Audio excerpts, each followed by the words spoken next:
Albert Einstein quotes about life, happiness, materialism, simplicity, death. One lives one's life under constant tension, until it is time to go for good. I have remained a simple fellow who asks nothing of the world. Only my youth is gone, the enchanting youth that forever walks on air.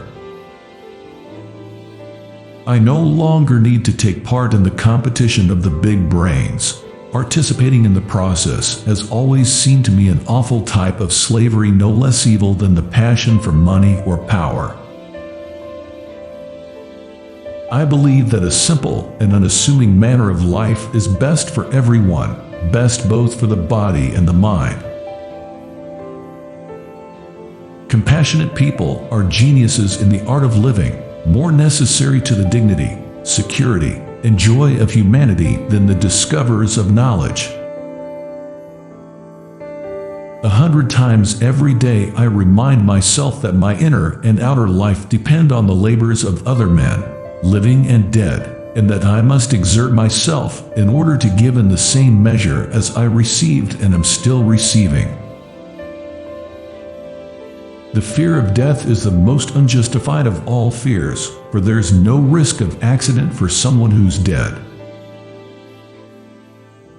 I have firmly resolved to bite the dust when my time comes, with a minimum of medical assistance, and up to then I will sin to my wicked heart's content. The old who have died live on in the young ones. Don't you feel this now in your bereavement, when you look at your children? Our death is not an end if we have lived on in our children and the younger generations, for they are us. Our bodies are only wilted leaves on the tree of life. This life is not such that we ought to complain when it comes to an end for us or for a loved one. Rather, we may look back in satisfaction when it has been bravely and honorably withstood. I am strongly drawn to a frugal life and am often oppressively aware that I am engrossing an undue amount of the labor of my fellow men. I am glad that you have given me the opportunity of expressing to you here my deep sense of gratitude as a man, as a good European, and as a Jew. I believe that whatever we do or live for has its causality. It is good, however, that we cannot see through to it. People like you and I, though mortal of course, like everyone else, do not grow old no matter how long we live. What I mean is that we never cease to stand like curious children before the great mystery into which we were born. I am satisfied with the mystery of the eternity of life, and with the awareness and a glimpse of the marvelous structure of the existing world, together with the devoted striving to comprehend a portion, be it ever so tiny, of the reason that manifests itself in nature. I am happy at the thought that the worst worries are over for my parents. My mother died a week ago today in terrible agony.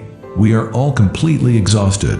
One feels in one's bones the significance of blood ties. One of the strongest motives that lead men to art and science is escape from everyday life with its painful crudity and hopeless dreariness, from the fetters of one's own ever-shifting desires. A finely tempered nature longs to escape from the personal life into the world of objective perception and thought. May they not forget to keep pure the great heritage that puts them ahead of the West, the artistic configuration of life, the simplicity and modesty of personal needs, and the purity and serenity of the Japanese soul.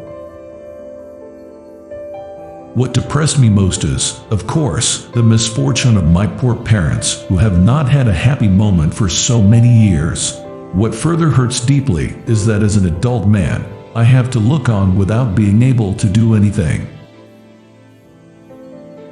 The satisfaction of physical needs is indeed the indispensable precondition of a satisfactory existence, but in itself it is not enough. In order to be content, Men must also have the possibility of developing their intellectual and artistic powers to whatever extent accords with their personal characteristics and abilities. I just read a wonderful paper by Leonard on the generation of cathode rays by ultraviolet light. Under the influence of this beautiful piece, I am filled with such happiness and joy that I absolutely must share some of it with you. Human beings can attain a worthy and harmonious life only if they are able to rid themselves, within the limits of human nature, of striving to fulfill wishes of the material kind. My mother and sister seem somewhat petty and philistine to me, despite the sympathy I feel for them. It is interesting how gradually our life changes us in the very subtleties of our soul, so that even the closest of family ties dwindle into habitual friendship.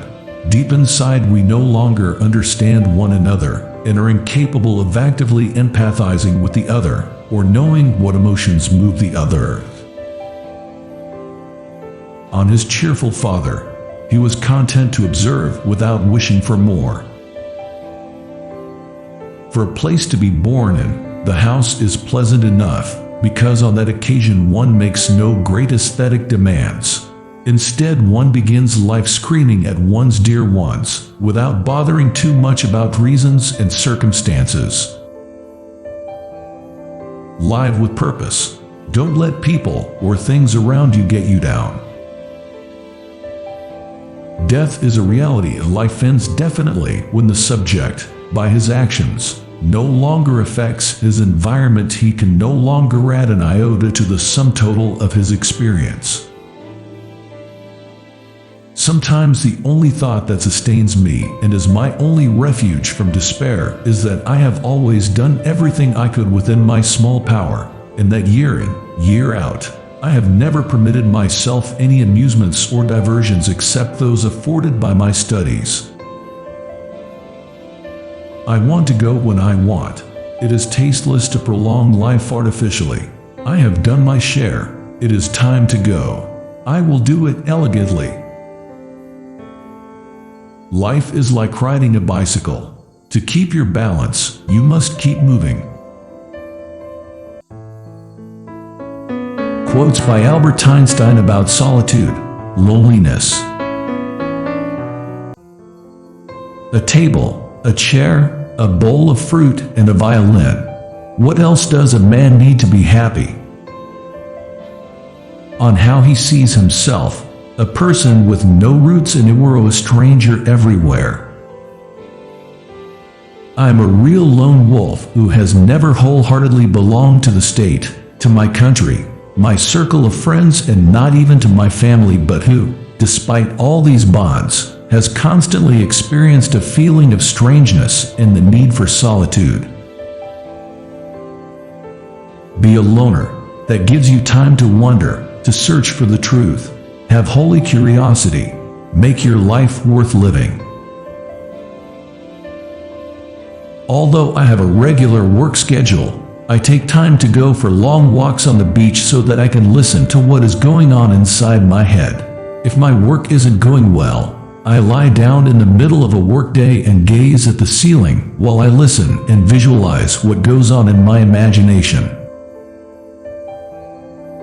I am neither a German citizen, nor do I believe in anything that can be described as a Jewish faith, but I am a Jew and glad to belong to the Jewish people, though I do not regard it in any way as chosen. I am a horse for single harness, not cut out for tandem or teamwork. I have never belonged wholeheartedly to country or state, to my circle of friends, or even to my own family. These ties have always been accompanied by a vague aloofness, and the wish to withdraw into myself increases with the years. When I was young, all I wanted and expected from life was to sit quietly in some corner doing my work without the public paying attention to me. It is strange to be known so universally and yet to be so lonely. Solitude can be tolerated only up to a certain limit, you know. There are two means of refuge from the misery of life: music and cats. I lived in solitude in the country and noticed how the monotony of a quiet life stimulates the creative mind. The woman who follows the crowd will usually go no further than the crowd. The woman who walks alone is likely to find herself in places no one has ever been before. Thank you for watching. Please like, share and subscribe for more inspirational video.